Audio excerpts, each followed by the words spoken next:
பேசினார்கள். ராஜகோவிலை வாய்க்கால் பற்றி நீ சொன்னார்கள். இதனுடைய நீண்ட நாட்கள் கோரிக்கை. அந்த அடிப்படையில் அந்த கால்வாய் கணக்கில் சொல்லிட்டு தண்ணீர் வீணாகாமல் கடை கோட்டியிருக்கின்ற விவசாயிகளுக்கு முழுமையாக பாசனம் கொடுக்க வேண்டும் என்ற அடிப்படையில் தான் திட்டத்தை நாங்கள் கொண்டிருக்கிறோம். எஞ்சிய பகுதி இருப்பதாக தெரிவித்தார்கள். மீண்டும் உங்களுடைய ஆதரவோடு அதிமுக ஆட்சி முறையுடன் இந்திய பகுதியும் அமைத்து கொடுக்கப்படும். சர்க்கரை பற்றி சொன்னார்கள்.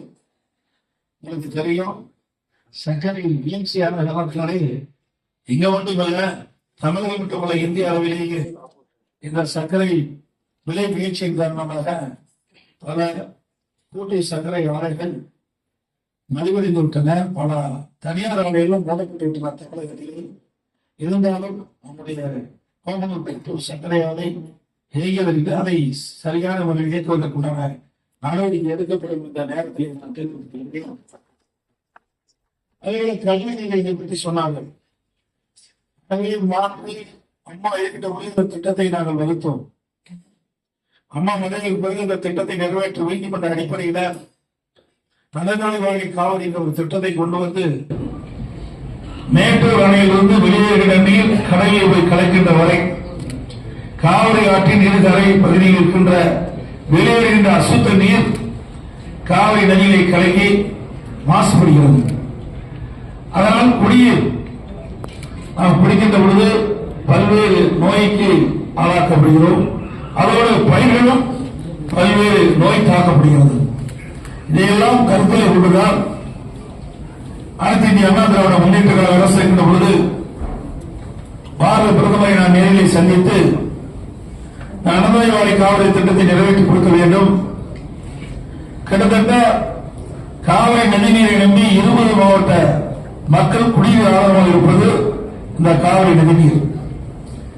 இன்னைக்கு தமிழகத்தில் ஜீவ நதியாக இருப்பது காவிரி நதிநீர். ஆகவே இந்த நதிநீர் மாசுபடையாமல் தடுப்பதற்குண்டான நடவடிக்கை மேற்கொள்ள வேண்டும். அதற்குண்டான திட்ட அறிக்கையை தயாரிக்கப்பட்ட தங்களிடத்தில் வழங்க என்று நேரடியாக சென்று வழங்கினேன்.